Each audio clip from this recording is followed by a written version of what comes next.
Bonjour, le cours d'aujourd'hui portera sur le pneumothorax. Alors ça, ce sont les différents objectifs du cours et votre prérequis pédagogique pour bien comprendre le cours.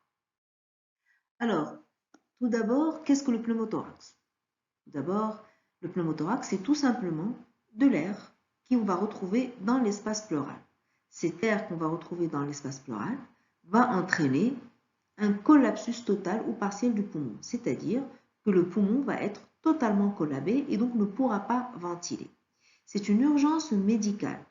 C'est une urgence médicale certaine avec un diagnostic urgent et une prise en charge urgente. De ce fait, tout médecin, quel que soit son domaine de compétence, doit savoir poser le diagnostic du pneumothorax et agir en conséquence. On définit deux entités. Soit le pneumothorax est de survenue spontanée. Ici, le pneumothorax est dit spontané, soit il survient suite à un traumatisme, et on va appeler ça un pneumothorax post-traumatique. Le pneumothorax spontané, il peut survenir sur un poumon qui est totalement sain, on va ainsi le nommer un pneumothorax spontané primitif.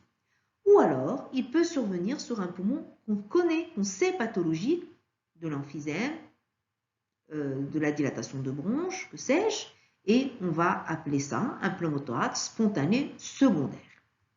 Les pneumothorax post-traumatiques peuvent être secondaires à un traumatisme par plaie ouverte, coup de couteau, que sais-je, ou un pneumothorax par traumatisme thoracique fermé. Et ici, le mécanisme est différent, c'est un mécanisme d'hyperpression, c'est l'apanage souvent des accidents de la voie publique. Alors, c'est une pathologie qui est fréquente, voire très fréquente en médecine d'urgence, puisque son incidence, certes plus fréquente, puisque l'incidence du pneumothorax spontané primitif est plus fréquente chez les hommes, 7,4 à 18 pour 10 puissance 5 par an, et le pneumothorax spontané secondaire, 26 par 100 000 habitants. Alors, on va d'abord décrire les types de pneumothorax.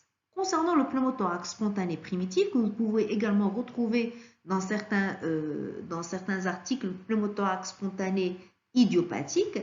Alors ici, le patient est plus souvent jeune, voire très jeune.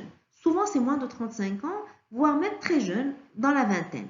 Là, le plus souvent, ce sont des sujets de sexe masculin.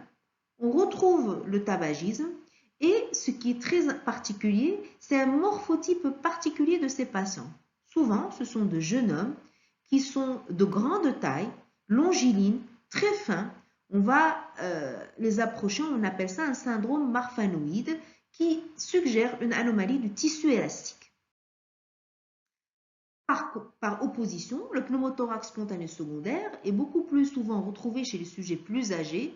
Souvent, ce sont des patients qui ont déjà une pathologie pulmonaire connue ou inconnue, mais en tout cas, ils ont déjà des symptômes respiratoires avant le pneumothorax. Le chef de file ou le plus fréquent, c'est la BPCO, la bronchopneumopathie chronique obstructive, par la présence de lésions d'emphysème dans les poumons, rarement la mucoviscidose ou l'asthme. Il faut savoir que le pneumothorax, il faut chercher un pneumothorax lorsqu'on a une crise d'asthme sévère, et exceptionnellement, l'atteinte parenchymateuse infiltrante, particulièrement des atteintes pulmonaires, les pneumopathies infiltrantes diffuses, qui renferment des lésions kystiques. C'est le cas de l'histiocytose X ou de la lymphangioméomatose, dans lesquelles on retrouve des lésions kystiques parenchymateuses et qui peuvent entraîner des pneumothorax. On peut les découvrir à l'occasion de pneumothorax.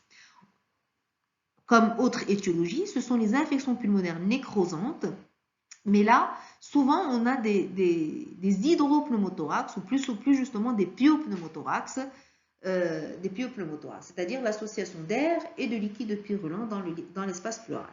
Et enfin, exceptionnellement, c'est l'endométriose pleurale. Alors, il y a des facteurs favorisants des pneumothorax, et ça, on le voit très très bien en pratique au quotidien. On a des périodes, en fait, ou ce qu'on appelle, nous, les lois de série. On a des périodes où on voit beaucoup de pneumothorax.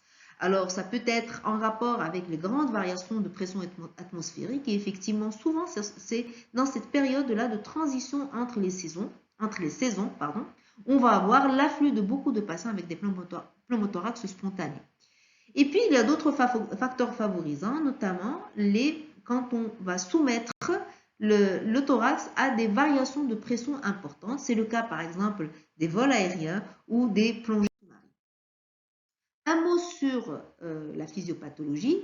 Et je vous rappelle, là encore, l'anatomie, comment elle est faite. Je vous rappelle que la plèvre est ce petit feuillet monocellulaire qui va venir tapisser le poumon, et on va appeler ça plèvre viscérale, et puis qui va venir se refléter, aller tapisser la paroi, le diaphragme et le médiastin, et on va appeler ça une plèvre pariétale. Et entre ces deux, la plèvre viscérale et la plèvre pariétale, il existe un espace qui est de ce fait virtuel. Et cet espace, il y a plusieurs fonctions. C'est le glissement, c'est une fonction immunitaire, une fonction de défense, mais également, il y règne dans cet espace pleural une pression négative qui est répartie de manière juste et qui va permettre ainsi de maintenir le poumon solidaire au mouvement de la cage thoracique. D'accord? C'est ce qui fait que quand on inspire, le poumon va suivre la cage thoracique. D'accord? Et à l'intérieur de cet espace pleural, il existe une toute petite quantité de liquide qui, elle, assure un glissement fluide du poumon, le glissement entre les deux feuillets, plèvre viscérale et plèvre pariétale. Alors, qu'est-ce qui va se passer? Il va se passer cette pression négative qui existe dans l'espace pleural, c'est elle qui va maintenir solidaire, comme je viens de le dire, la plèvre, enfin le poumon et la cage thoracique. Et quand on va avoir un pneumothorax, quelle qu'en soit l'étiologie, que ce soit un pneumothorax spontané ou qu'il soit un pneumothorax post-traumatique, eh bien, cette pression négative qui maintient le poumon va disparaître. On va avoir une pression qui est positive, quelle que soit l'origine de ce pneumothorax. Et comme vous le savez très bien, le poumon étant une structure élastique, eh ben, il n'est plus maintenu, il va donc se recroqueviller, il va venir s'amarrer, il ne pourra pas ventiler. Il va venir s'amarrer, il va se vider un peu exactement comme un ballon. Pouf, ça va venir se vider et va venir se collaber au niveau du hile. On va avoir un poumon qui est totalement collabé. Alors sur cette diapositive, c'est juste pour vous montrer un petit peu l'espace pleural. Regardez ici, c'est une vue du poumon via une thoracoscopie. La thoracoscopie, je vous rappelle, c'est un examen qu'on réalise. On va introduire, comme on va introduire un drain, on va introduire une caméra qui va nous permettre de voir l'espace pleural. Et regardez ici, on a les côtes, on a les muscles intercostaux. Et ici, la paroi est tapissée par une plèvre. Et le poumon ici qui est bien beau, qui est bien rose, là, ce n'est pas un poumon pathologique. Et bien là, la plèvre va tapisser le poumon. Et regardez ici, vous devinez qu'il y a un drain qui passe ici. Regardez là, juste pour vous montrer la finesse de la plèvre, qui est cette petite couche monocellulaire qui est faite de cellules mésotèles. Alors, les étiologies. Alors, on peut avoir les plaies et les ruptures bronchopulmonaires. Et ça, donc, c'est la pneumothorax post-traumatique. Et cet traumatisme, soit peut-être par un traumatisme ouvert du thorax ou par un traumatisme fermé. Et donc, comme je l'ai dit, le traumatisme fermé, c'est une question d'hyperpression, c'est les blastes pulmonaires. Et donc, ça va ouvrir un petit peu les petits bleps et ça va entraîner cette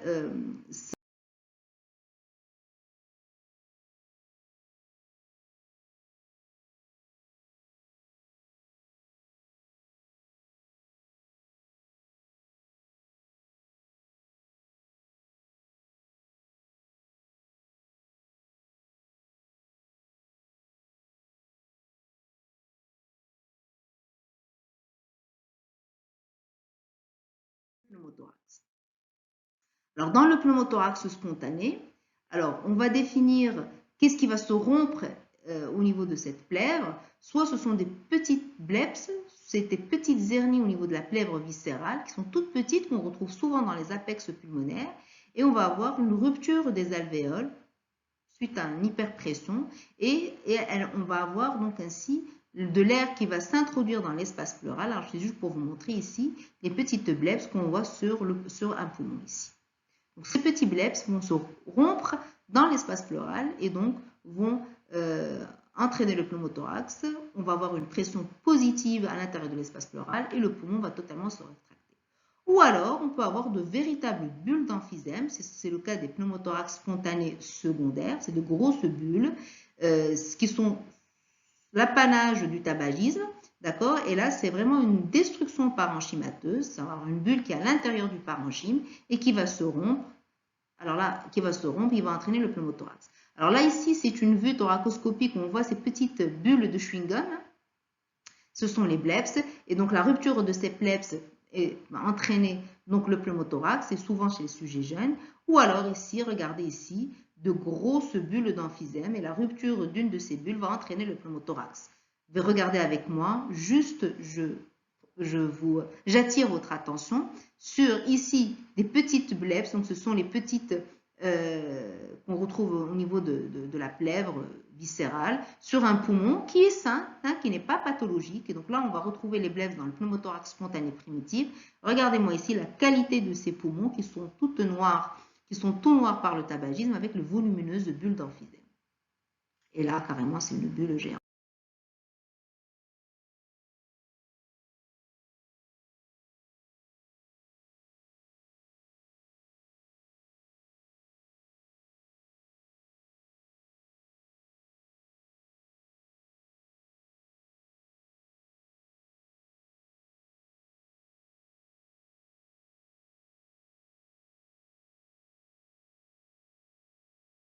Pneumothorax.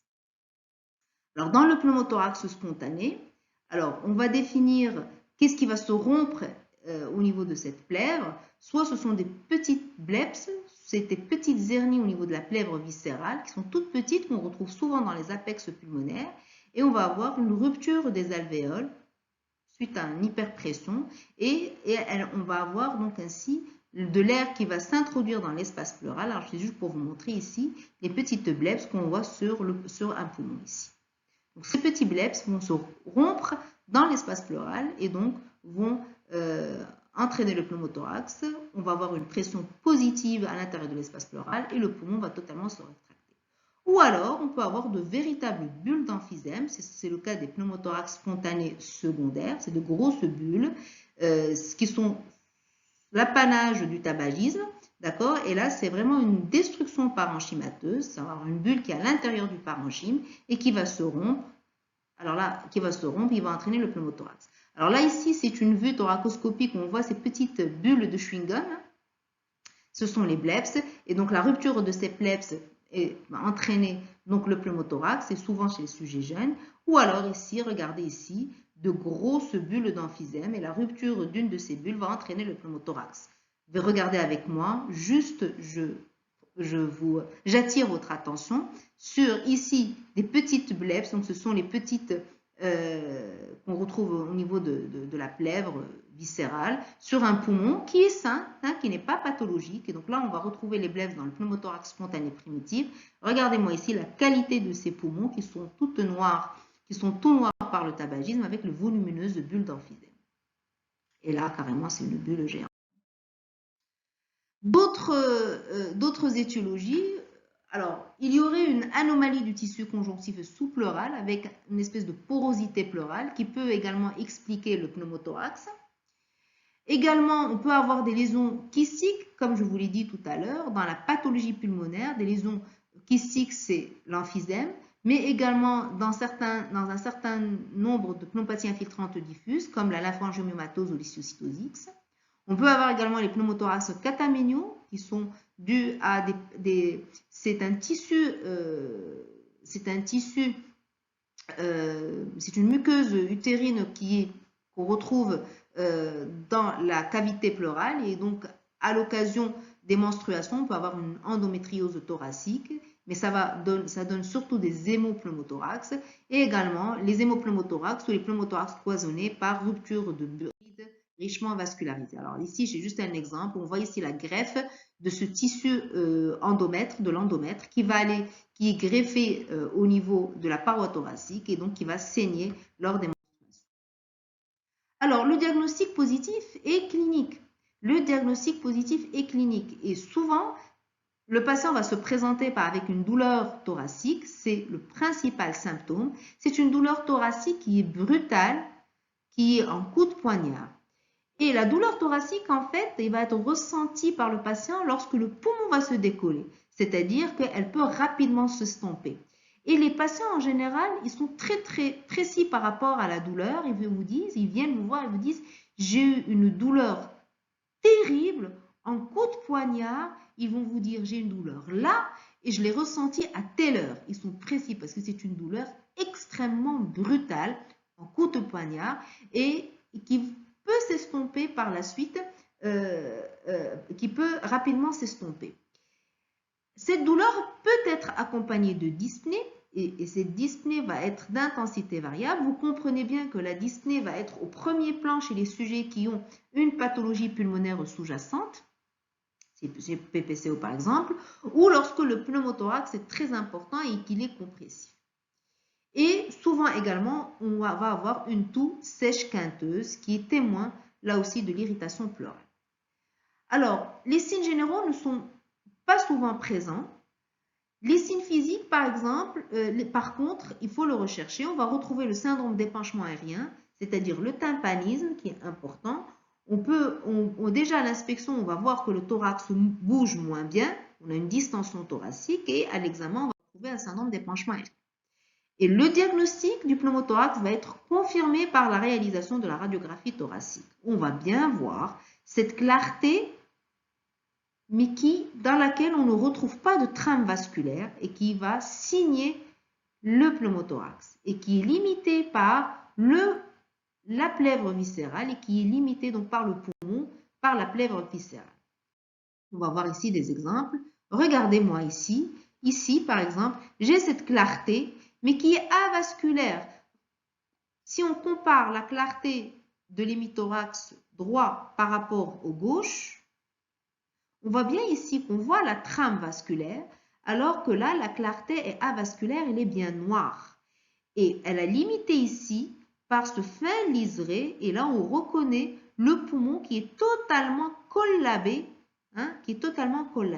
Là aussi, on le voit, la clarté qui est totalement avasculaire et qui est limitée en dedans par le moignon pulmonaire.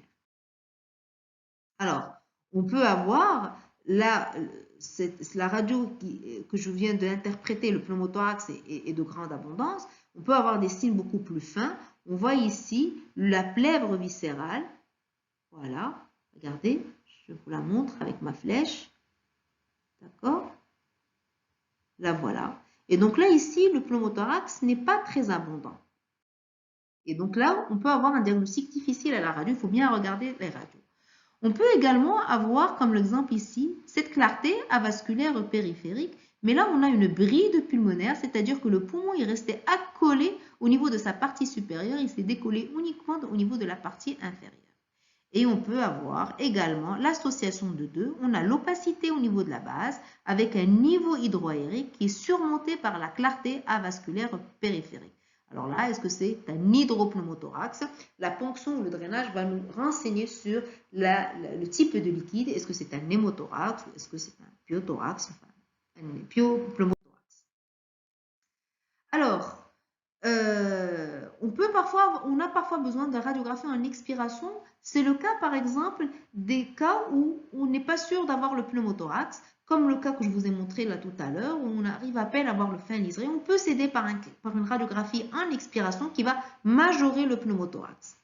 Et donc ainsi, la radio va nous permettre de poser le diagnostic du pneumothorax, mais également de voir si j'ai un pneumothorax de grande abondance ou j'ai un décollement qui est de faible abondance, qui n'est pas très important.